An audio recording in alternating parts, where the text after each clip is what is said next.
Assalamualaikum warahmatullahi wabarakatuh. Alhamdulillahirabbil alamin. Segala puji bagi Allah yang telah memberikan kita kesempatan pada malam hari ini. Malam hari ini taufiknya kebaikan dan keburukan ya. Kalau di dalam surah As-Samsu ini kelihatannya demi ya, sumpah Allah. Ini peringatan sebenarnya, ini matahari demi matahari yang bersinar di pagi hari. Wal qamari idza jallaha idza talaha. Demi bulan yang mengiringi di matahari maksudnya. Lalu kemudian kita kembali tadi kepada judul itu di ayat 9 ya. 9 qad aflaha man zakkaha. Sungguh beruntung orang yang menyucikan hatinya. Faqad khaba man dassaha, dan sungguh merugi orang yang mengotorinya. Nah, ini dikaitkan dengan penciptaan Allah ini, matahari, bumi, siang hari, malam hari yang menutupinya. Itu sudah memberikan pandangan kepada seluruh makhluk, terutama bagi manusia karena dia yang berpikir. Karena itu ditekankan di sini bahwa orang yang senantiasa menyucikan dirinya itulah yang beruntung. Yang merugi orang yang mengotorinya. Dicontohkan di sini kaum Samud. Kadzabat Samudu bitaqwaha. Kaum Samud telah mendustakan rasulnya karena mereka melampaui batas atau zalim. Kaum Samud kalau tidak salah sampai sekarang itu sudah musnah dia punya kaum. Karena begitu telah mendustakan ciptaan Allah, telah berbuat zalim di muka bumi ini. Sehingga Allah tadi sudah bersumpah bahwa orang yang mengotori jiwanya itulah yang merugi. Ya, seperti kira-kira kaum Samud ini. Saya hanya ingin memperlihatkan mukjizat Al-Quran. Saya tanya, berapa jumlah ayatnya Al-Baqarah? 200. Sekarang bagi 2 sama dengan 100. Buka ayat 143.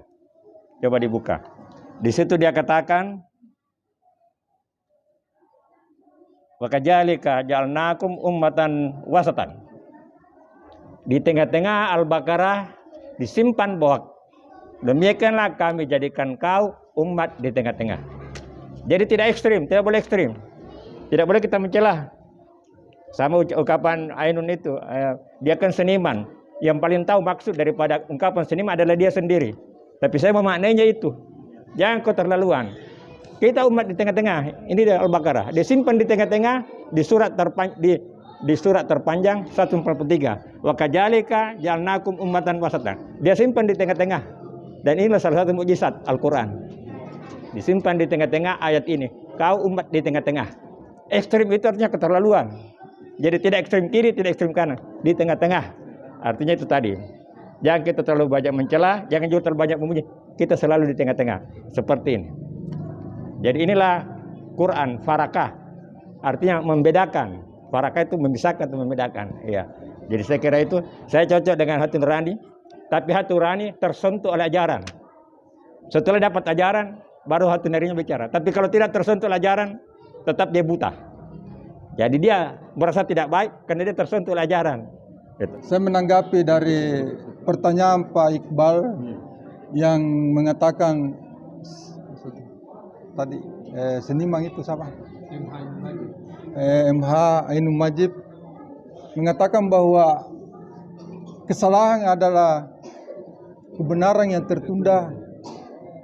Artinya kesalahan apabila disadari bahwa itu kesalahan dan kita akan merubahnya dari suatu kesalahan dan dijadikan bahwa ini tidak bisa dilakukan karena kesalahan, maka kita merubahnya dengan suatu kebenaran, maka itulah mungkin maknanya kesalahan adalah kebenaran yang tertunda. Karena dari kesalahan itu kita jadikan pedoman dalam hidup kita bahwa ini tidak bisa dilakukan, ini keburukan.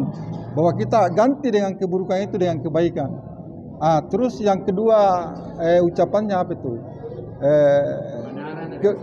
Kebenaran ada kesalahan yang tertunda. Ini agak sulit dia maknakan. Kebenaran artinya bisa berpotensi orang berbuat buruk. Jadi makanya dikatakan tadi Pak Iqbal, jangan terlalu bangga, jangan terlalu merasa hebat dirimu bahwa kau sudah benar. Betul. Allah telah sampaikan bahwa di setiap manusia ada fujur, ada keburukan di dalamnya. Dalam ketaatan pun, dalam kebenaran pun kita masih bisa salah. Di mana letak kesalahan keburukan kita di ketaatan kita kepada Allah Subhanahu wa taala? Kita bisa saja ria. Memang kita taat, tapi kita bisa di mana ria keburukannya. Jadi kebaikan itu berpotensi juga berbuat buruk karena fujur yang ada di dalam diri kita itu yang Allah sampaikan. Jadi kita tidak bisa lepas dari itu. Dan jangan pula memandang orang pemaksiat itu merasa aneh atau merasa kita minat jijik. Karena orang bermaksiat itu ada keinginan untuk berubah dalam kebaikan. Kan banyak yang kita lihat contoh ada pemaksiat yang berubah jadi baik. Berarti ada keinginannya untuk merubah, untuk mencari kebenaran di dalam suatu kesalahannya itu, di dalam kemaksiatannya itu. Yang lagi tadi kita katakan bahwa kita beruntung lahir di Indonesia. Kita tidak lahir di negara lain. Dengan satu ayat tadi bahwa kita itu lahir fitrah, artinya kita lahir Islam. Karena kenapa bisa ada Islam, ada non-Islam, ada karena faktor alam dan faktor lingkungannya, faktor lingkungannya dan orang tuanya itu mungkin. Tapi ada yang Allah titipkan dalam diri setiap manusia itu adalah ikhtiar untuk berusaha menjadi kebaikan.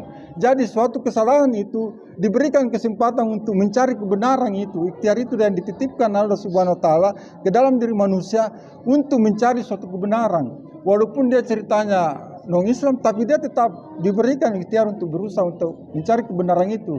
Dan kebenaran itu ada pada agama Islam sendiri. Jadi Allah itu memberikan setiap manusia bahwa ada usaha untuk mencari kebenaran di dalam dirinya. Saya ingin menanggapi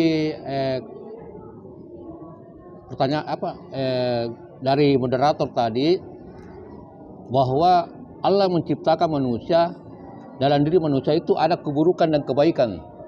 Dan saya bertanya, kalau memang Allah menciptakan itu ada keburukan dalam diri manusia, mengapa Allah menciptakan manusia? Kedua, apakah itu awal keburukan itu Adam dan Hawa pada saat dilarang makan buah itu merupakan suatu keburukan. Pelanggaran Adam adalah bukti bahwa dia manusia, bukan malaikat. Jadi dia manusia. Artinya manusia itulah tadi. Dan dia bertobat. Dan di ayatnya kan dia bertobat. Dan Allah menerima tobatnya. Kalau iblis salah tidak pernah bertobat. Kemudian kenapa Allah menciptakan? Jawabannya ada al-mulk. Tabarakalladzi biyadihil mulku wa ala kulli syai'in qadir. Alladzi khalaqal mauta wal hayata liyabluwakum ayyukum ahsanu amalah. Jadi Allah menciptakan hidup dan mati untuk menguji. Jadi itu Pak, itulah sebabnya manusia diciptakan untuk diuji. Tabarakalladzi biyadihil mulku wa ala kulli syai'in qadir. Alladzi khalaqal mauta wal hayata liyabluwakum ayyukum ahsanu amalah. Ya. Inilah yang membuat seorang profesor doktor di Amerika, Jeffrey Lang, ateis dia, meninggalkan agamanya. Karena bilang kalau Tuhan kuasa, kenapa ada perang? Kenapa ada keburukan? Kalau kuasa kan bisa saja perang. Tidak bisa dijawab oleh agamanya. Dia keluar menjadi ateis. Dan dia temukan di situ. Salah satu jawabannya di situ tadi. Ujian. Kenapa Yahudi tetap ada? Ujian. Gitu kan. Jadi ujian memang kita diuji nih. Ya. Dengan mengembangkan potensi itu, apa yang mau dikembangkan? Jadi yang dibacakan Pak Nasir tadi. Yang mana kita mau kembangkan? jadi tadi itu Pak ya. Jadi memang kita harus merujuk selalu ke Quran. So, semua pertanyaan ada jawabannya. Tinggal persoalannya dijawab di bagian mana itu dijawab. Terima kasih menanggapi pertanyaan Bapak, mengapa Allah ciptakan manusia? Karena itu tadi Bapak sudah jawab. Karena manusia diberi dua sisi tentang keburukan dan kebaikan. Malaikat hanya diberi satu sisi yaitu kebaikan, sedangkan iblis hanya diberi satu sisi yaitu keburukan. Kita manusia yang disebut dalam Al-Quran insan, Bani Adam, itu diberikan dua-dua sisi untuk diuji. Di mana dia mau buruk atau dia mau baik. Kenapa Adam berbuat salah itu skenario Allah. Seandainya Adam tidak turun ke bumi, maka kita tidak berkumpul seperti ini.